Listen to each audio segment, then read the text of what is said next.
এই বাল যুদ্ধ নিয়ে আমাদেরকে আর আলাদা করা যাবে না, এই দেশের মানুষকে বিভ্রান্ত করা যাবে না। যারা যাবে এইটারে কেন্দ্র করে, এই যে বাউলের দেখেন না, বাউলের পক্ষে এই যে বিএনপির মহাসচিব এই কুলাঙ্গারের বাচ্চা এই বলে যে বাউলের টাউল এগুলোর পেতে, কুলাঙ্গারের বাচ্চা তুই কেটে জানি না আমরা?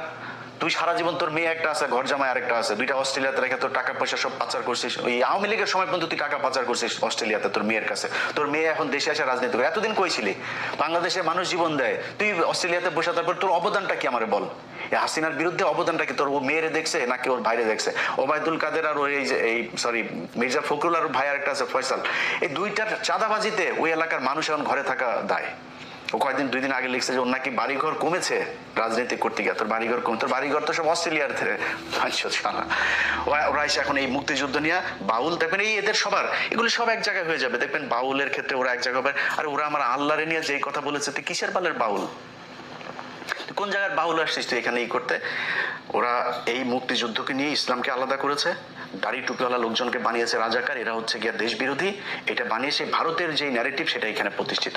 এই ন্যারেটিভ দিয়ে এই দেশের রাজনীতি করা যাবে না, আমরা করতে দিব না। যতই চেষ্টা করেন চালায় যান, দেখেন কাদের পক্ষে লোক যায়। ঢাকা বিশ্ববিদ্যালয় দেখেছেন না, রাজাকারকে বাঁচিয়ে করে ওপেনে বলেছি পাকিস্তানের ক্যান্ডিডেট রাজাকার।